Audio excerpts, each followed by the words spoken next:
Cumprimento a todos com a paz do Senhor Jesus.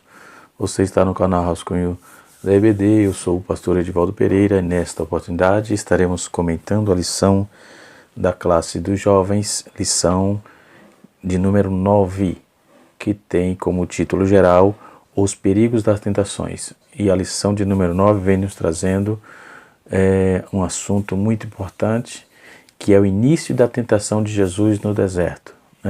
Nós vamos mostrar isso aqui. Como foi a chegada do inimigo no deserto para tentar Jesus? De que nem só de pão viverá o homem?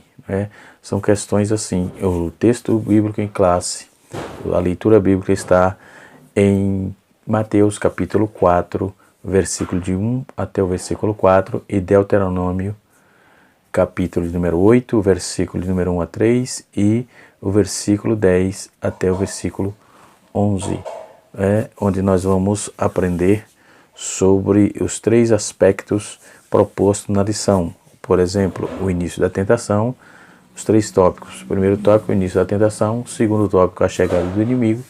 E o terceiro tópico é nem só de pão, tá certo? Então nós vamos aprender hoje, nós vamos observar aqui, quando vamos estudar a respeito a essa tentação, encontramos as palavras de Deus em diversos exemplos, como vamos ver aqui, as pessoas que cederam, quanto tantas as outras, os outros indivíduos se mantiveram firmes, no tópico 1 e o subtópico de número 1 diz assim, o batismo de Jesus.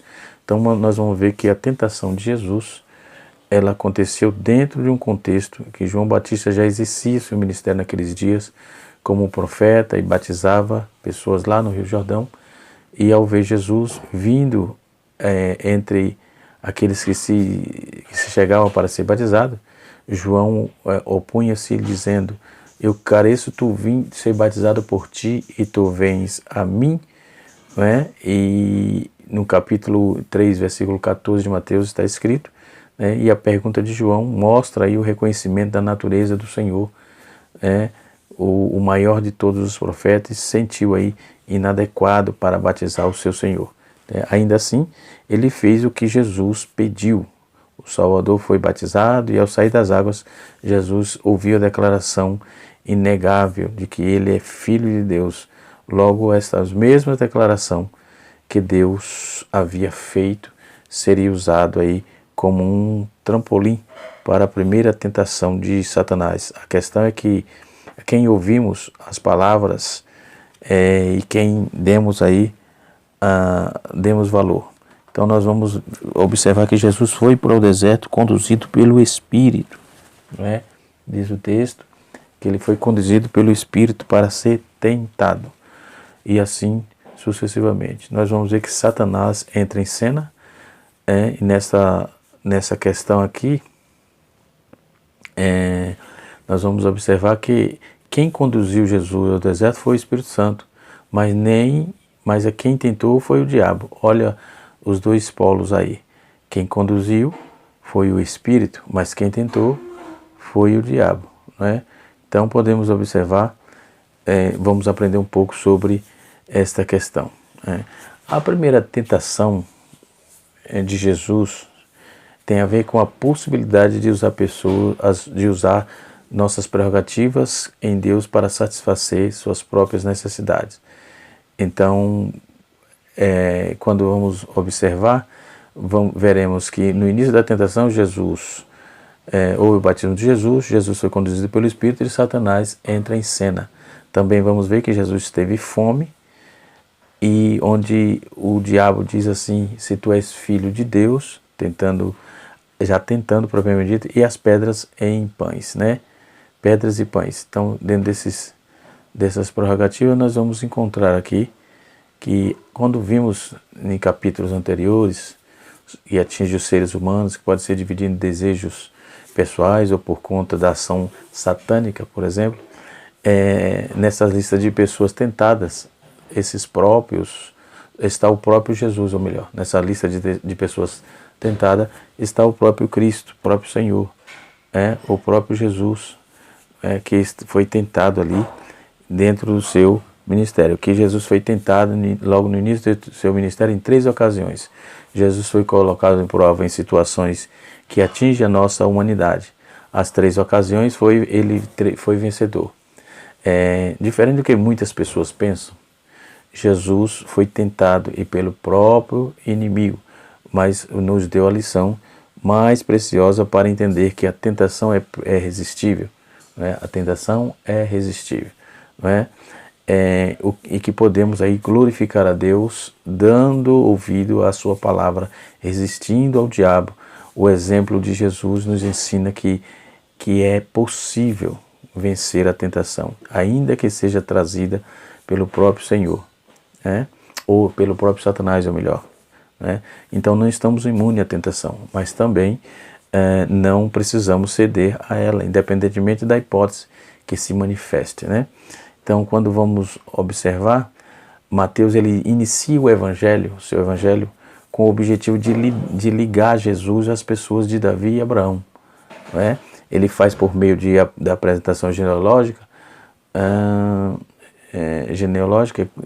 de Jesus, ele prossegue narrando aí os fatos sobre o nascimento do Filho de Deus, né? E do aparecimento aí do seu arauto, João Batista, primo de Jesus, o batiza, mas antes que o ministério de Jesus seja registrado em sua inteireza, de forma completa, ele precisa passar pela experiência da tentação. A tentação de Jesus, portanto, não acontece sem que haja um contexto, né? João Batista, ele exercia o seu ministério, né? Como profeta, e batizava as pessoas no Rio Jordão, né? E ao ver Jesus vindo entre eles que chegavam-se para ser batizado, João opunha-se-lhe dizendo: eu careço ser batizado por ti, e vens tu a mim? Mateus capítulo 3, verso 14. Então a pergunta mostra que o reconhecimento da realidade de Jesus, né, do Senhor Jesus, o maior dos profetas, se sentiu inadequado para batizar. Isso já trouxemos, né?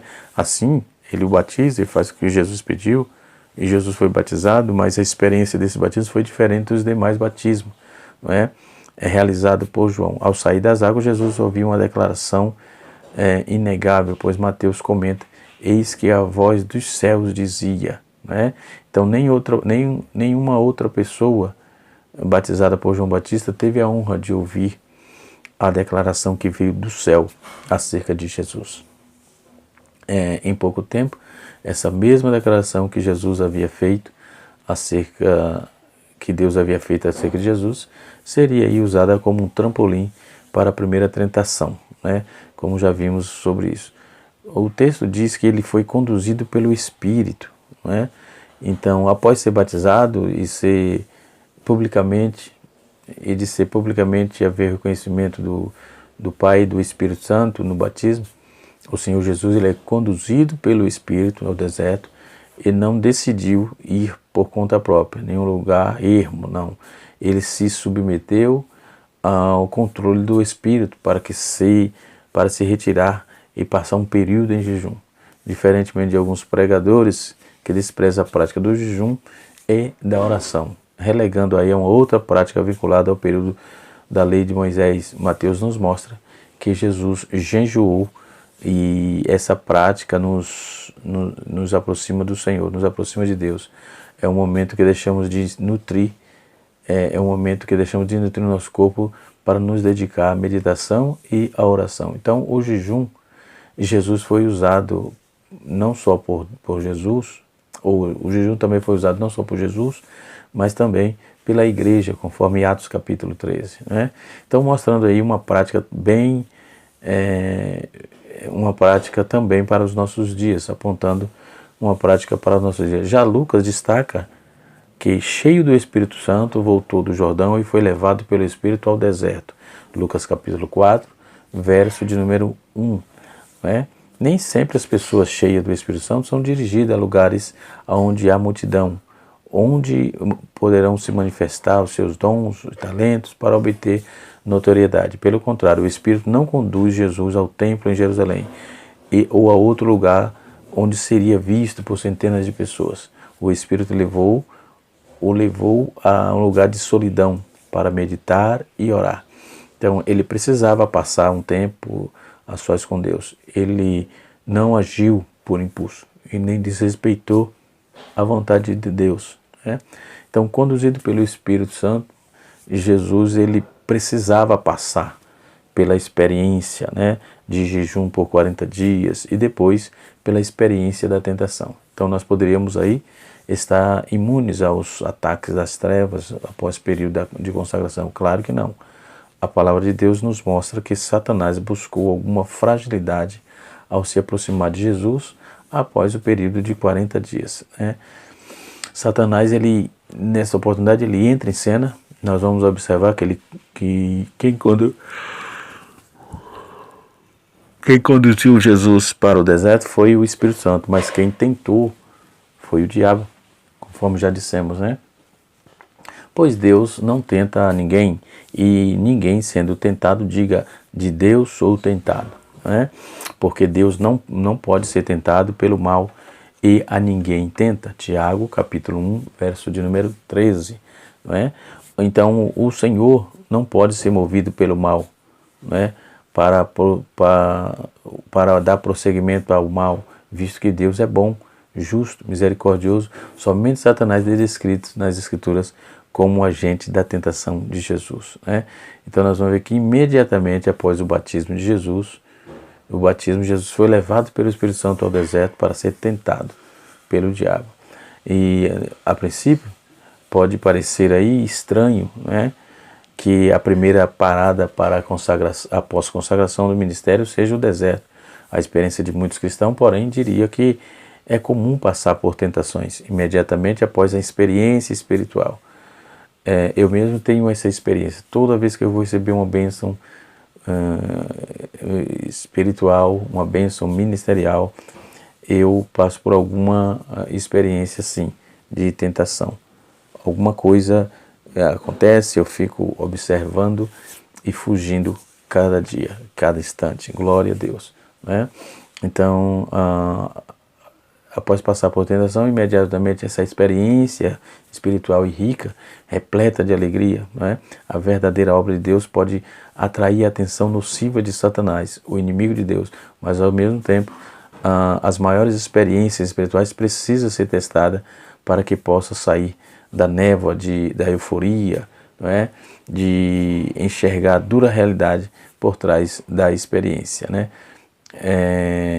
Nós vamos ver que com a chegada do inimigo, né, o que acontece? Jesus teve fome, se aproxima de Satanás se aproxima de Jesus e tem em mente de tentar num assunto que é necessariamente humana, que é a alimentação. De forma natural, quando uma pessoa passa por um período de privação, voluntária ou obrigatoriamente, ao se alimentar, ele sente fome. Cremos que jamais foi pecado ter fome, muito menos se alimentar. Deus colocou em nosso corpo o senso de preservação. A fome nos lembra aí que precisamos de estar alimentado para a nossa subsistência, né? Subsistência. E foi com base nessa necessidade que Satanás ele imaginou achar o caminho para o coração de Jesus, né? Afinal, as pessoas com fome desejam comer. Havia abundância de pedra naquele ambiente desértico, né? E Satanás se utiliza de um elemento natural para tentar Jesus em uma necessidade também natural, né? Então, provavelmente o terreno ajudava com farto material para a tentação, talvez não fosse aí tão difícil, né, convencer Jesus de agir segundo o seu poder para satisfazer a necessidade física, né, segundo o seu poder para satisfazer a necessidade física. Então nós vamos observar que dentro dessa ideia do ser humano, a fome ocasiona uma série de alterações no funcionamento normal. Tem um site, InfoEscola, ele traz essa ideia, não é? Ele diz que o comentarista ali, ele diz que a fome ocasiona uma série de alterações funcional do corpo, no organismo. Os principais são relacionados à perda intensa da massa muscular, dos tecidos gordurosos, provocando aí, no caso, debilidade física, emagrecimento brusco, né? Desacelerando aí a interrupção do crescimento, mudanças psicológicas, psíquicas, deixando o indivíduo apático e depressivo. Há também perda de cabelo e da tonalidade do cabelo, pele com aspecto enrugado, causa anemia, diversas outras alterações sanguíneas, não é? Há um riquítimos devido à falta de vitamina D, raquítimos, e sistema nervoso também deficiente, diminui o número de neurônios, definição do bom funcionamento de todos os órgãos do corpo humano, né? E também causa baixa imunidade do indivíduo, que está sujeito a contrair, né, doenças viróticas, bactérias ou bacterianas, entre outras, né?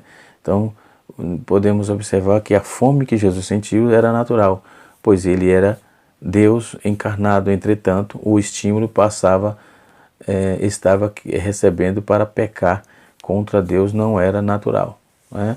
Então, é evidente que a tentação veio de fora. O tentador é ele que já foi. É evidente que a tentação veio de fora. O tentador veio a ele, como vimos como foi, né? Indicando que somente desse modo se nos permite pensar de Cristo como sendo tentado. Nós podemos observar em 1 Tessalonicenses, capítulo 5, no capítulo 3, versículo 5. Né? Então, o príncipe do mal, igualmente chamado o tentador, assim ele implica também em Mateus capítulo 4, verso de número 1, Marcos capítulo 1, verso de número 13, e Lucas capítulo 4, verso de número 2, e 1 Coríntios capítulo número 7, versículo de número 5. Então, sua sutileza, sua vileza, por exemplo, consiste especialmente nisto. Primeiro, ele leva o homem a pecar, e em seguida, quando o tentado segue os seus conselhos, o tentador o transforma em acusador, né? Então, além disso, ele prosseguirá acusando o caído, mesmo depois desse já ter sido perdoado, conforme Zacarias capítulo 3, verso de 1 a 5, e Apocalipse capítulo de número 12, versículo de número 10. Esse comentário aqui que é indicado somente tentado de modo de nos permitir pensar de Cristo, esse comentário de William Hendricks, né? No seu livro sobre o comentário de Mateus, né? Na página 315, né? E assim sucessivamente. O texto nos diz assim: se tu és o Filho de Deus, né? Ao se aproximar de Jesus, Satanás começa aí a tentação, colocando à prova não a fome de Jesus, mas a sua natureza como Filho de Deus, né? Então, há 40 dias, Jesus acaba de passar pelo batismo, e o próprio Deus disse que ele era Filho amado, era comprovado. O próprio Deus atestou isso, que ele era o Filho amado. Este é o meu Filho amado. Então, enquanto a dúvida o Senhor fez, enquanto o Senhor faz uma afirmação, Satanás traz a dúvida. Então, o discurso da tentação pode começar de uma forma tanto simpática, mas o objetivo, a desobediência, como ela veio o pecado, com ela vem o pecado e a morte. Então, Satanás foi um homicida desde o princípio, e não se firmou na verdade, porque não há verdade nele. Quando ele profere mentira, ele fala do que ele é próprio, porque ele é mentiroso e pai da mentira, conforme está escrito em João, capítulo número 8, versículo número 44. Versículo número 44. Então, não devemos ficar aí espantado pelo fato de que Satanás sempre coloca em xeque o que Deus fala. foi assim no Éden e tem sido assim nos dias de hoje. Se Deus falou, e se cremos que Ele é verdadeiro, Romanos capítulo 3, verso 4, podemos crer que Ele disse e não precisa ser colocado à prova, não é? Um dia desse, acho que foi terça-feira passada, no culto de doutrina, eu trabalhei essa proposta, visto que estávamos tratando da oração, não é? E não precisa ninguém garantir nada por Deus. Deus é Senhor o suficiente, é incriado, imancido, imutável, Ele tem os seus atributos incognoscíveis que nós não temos. Nós só temos os cognoscíveis, os incognoscíveis não temos. Então isso é só para Deus, não é? Isso é só Deus que tem, só Ele que pode, porque Ele é Senhor das nossas vidas. Então só Ele pode todas as coisas, e isso não tenha dúvida, não é?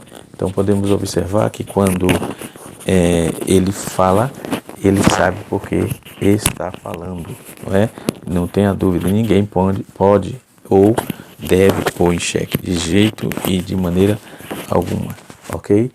Visto que quando podemos observar que é mais perigosa a tentação que nem se parece com uma tentação, mostrando interesse comovedor, né? Aquela simpatia desconhecida, desconhecido se aproxima de Jesus, que estava totalmente esgotado pela fome, e dá-lhe sugestão que por força de uma condição do Filho de Deus transformar as pedras em pães, do mesmo modo com as palavras sobre as palavras do paraíso que teria Deus realmente dito.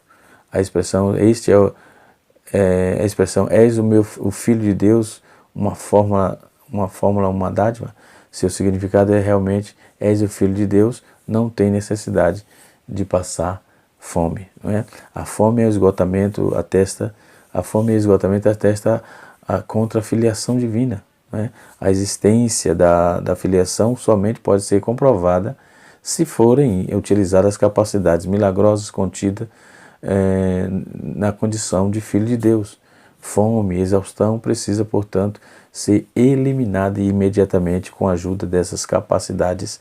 Somente quando isso acontece, comprova-se como autêntica a filiação divina. Do contrário, não. Assim, insinuou o tentador, Jesus sente seu esgotamento, a sensação de fome é avassaladora, porque não pôs usar os dons que possuía ou que possui, ainda mais do que com respeito à necessidade. Afinal, os dons são dados para que os empreguemos, no caso. Este é o sentido da tentação, não é, satânica. O que se pode contrapor a ela? O que se pode contrapor a ela? Sem dúvida é da vontade de Deus, né, que trabalhemos os dons com os dons. E porém aqui temos um perigoso mas, né, os dons e as forças que Deus concedeu aos seus são dadas não para que as usemos segundo o nosso próprio arbítrio, somente para nós mesmos, né? Não, mas está aí para quem seja colocado a serviço daquele que é doador de todas as dádivas. Satanás queria induzir Jesus a utilizar arbitrariamente, de acordo com seu próprio interesse, as capacidades milagrosas que Deus lhe confiou para agir, para erigir o reino de Deus.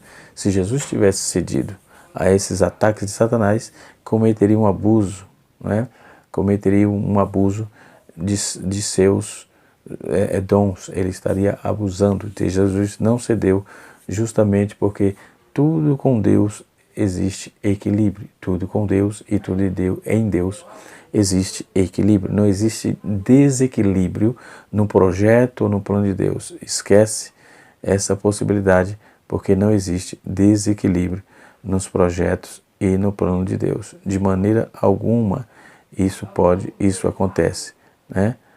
Não existe desequilíbrio nisso. Deus é 100% organizado. Então tudo que faz tem uma ordem e tem uma decência, ok?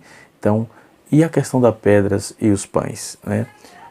o Senhor já está sozinho no deserto, com fome, e Satanás dá a entender que ele pode resolver o seu problema sem consultar a Deus. Já bastasse a sua necessidade de comer, né? Já bastasse isso, né?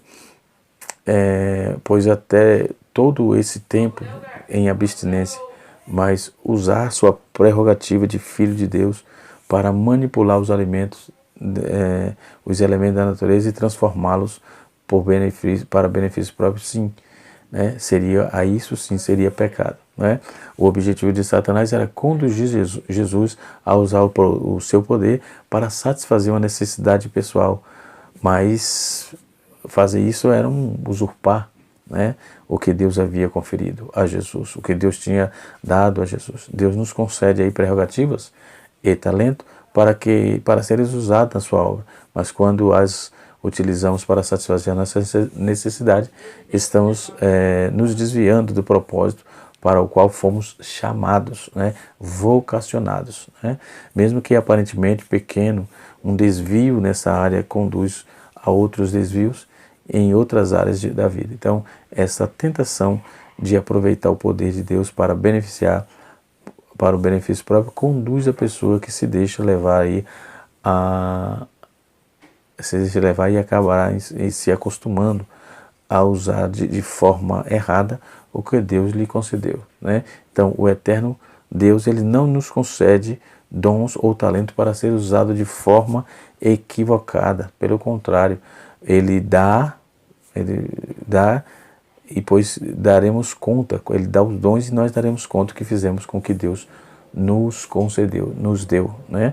Então o texto diz que nem só de pão vive o homem, né? Então Jesus tentado não somente confirma por si mesmo a sua natureza como filho de Deus, né? Mas também usa o seu poder para satisfazer uma necessidade física. E vamos ver Deuteronômio, capítulo 8, cita os 5 livros de Moisés, narra a origem da vida e do povo de Deus, né? Então, nesses livros, por exemplo, que é o que está em Deuteronômio capítulo 1, verso 3, e no capítulo 10, no versículo 10, capítulo 8, verso de 1 a 3, no capítulo 10, verso 11, né, vai trazer esse compêndio de informação aqui, né? Então, quem nos narra a origem da vida do povo nesses livros, nós vamos encontrar com os percalços, nós vamos ver e nos deparar com os percalços, vemos aí o cuidado de Deus com o seu povo, desde a formação da família de Abraão até o seu crescimento em uma nação séculos depois, né? Então, o eterno Deus jamais deixou de se fazer presente na história dos hebreus, né? Ele levou os filhos de Abraão da fome, livrou os filhos de Abraão da fome quando foram para o Egito, né? E depois os levou da escravidão para conduzir a uma terra promissora, né? Então, esses caminhos não se deu em estradas pavimentadas, seguras, mas por deserto, por lugares áridos, por lugares totalmente escabrosos, né? Então, cada dia Deus provia a necessidade do seu povo. E então eles passaram décadas sendo alimentados por Deus, mesmo quando se rebelava contra o Senhor. Ele não havia restaurante, naquele tempo não havia restaurante, lanchonete ou qualquer outro ponto de comida para se comer, né? Nem no deserto. Eles cada dia viam Deus providenciando o milagre, viam Deus trabalhando de forma gloriosa e miraculosa nas suas vidas. Então, mas quando eles vão entrar na Terra Prometida, eles deveriam se lembrar de que eles eram naturais, ou na verdade, ele era a bondade de Deus em ação. Então, o deserto não oferece alimento de forma natural para milhões de pessoas. Somente Deus poderia fazer uma intervenção desse montante, desta importância, dessa magnitude, né, para preservar o seu povo, né? Então, o grande perigo aí, para o qual Deus alerta, é que eles estavam tão acostumados aos milagres que poderiam imaginar que tudo o que precisavam era normal, né? E não uma dádiva divina, uma dádiva de Deus. Milagres não são uma interferência sobrenatural no mundo natural. O homem não pode fazer milagre, né? Mas está escrito, ao ser tentado, Jesus se utilizou das Escrituras e de forma correta para responder a Satanás. Ele não se baseou em sua força de vontade ou sua divindade, mas na palavra de Deus. Então, o Novo Testamento ainda não estava pronto. Ele levaria décadas para que fosse concluído. Mas Jesus já tinha aí em mãos o que era necessário para enfrentar a Satanás. Jesus não mencionou estudos rabínicos comuns em seus dias, mas nem quaisquer coisas de fonte de estudo. Ele mencionou fontes direta, a lei de Moisés, ou seja, não é errado ler, mencionar fontes das quais tiramos nossos estudos, né? Isso fazemos sempre, né?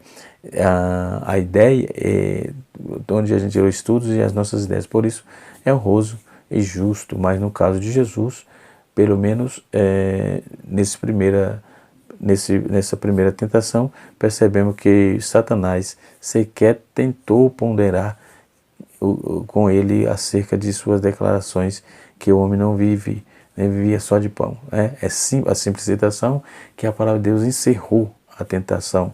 Né? Se cremos que a palavra de Deus tem a resposta, de que necessariamente hoje, ou seja, de que necessitamos hoje, né? Entendemos também que é possível ser tentado e resistir a Satanás, mediante no que Deus disse e praticando. Né? Nem só de pão vive o homem, ou seja, a comida não é pecado. Quando Jesus disse nem só de pão vive o homem, ele não está dizendo que os alimentos são inúteis, né? Pelo contrário, ele não está condenando o ato de comer, mas está alertando que o pão para o corpo não é a única coisa que sustenta o ser humano. Aos hebreus que entraram na Terra Prometida, eles cresceram no deserto e ao longo de 40 anos se acostumavam com a provisão diária de Deus. Né? E assim sucessivamente podemos entender que toda a demanda do nosso conhecimento que aprendemos, não é? Nós vamos observar que o Filho de Deus, o Filho nada pode realizar a si próprio. A vinculação de Jesus tão somente ao Pai torna impossível entender, atentar ao menos desejo egoísta, né? Em outras palavras, a consciência de que o Filho de Deus jamais o levará a negar com que o ser humano tem afeições de servo, né? O Filho de Deus jamais o levará a negar isso. Somos servos constantemente. Então, o próprio Jesus foi tentado pelo inimigo em um momento em que seu corpo estava fragilizado, precisando se alimentar depois de um período extenso de privação de alimentos, né? Logo, o diabo ele ofereceu as suas possibilidades para enganar Jesus, para tentar Jesus, mas Jesus não cedeu à tentação. Então, jovens, não cedamos à tentação. Tenhamos cuidado e atentamos para tudo aquilo quanto o Senhor Deus tem para falar conosco.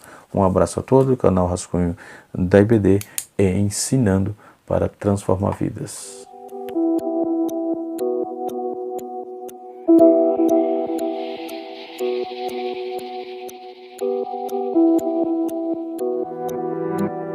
Thank you.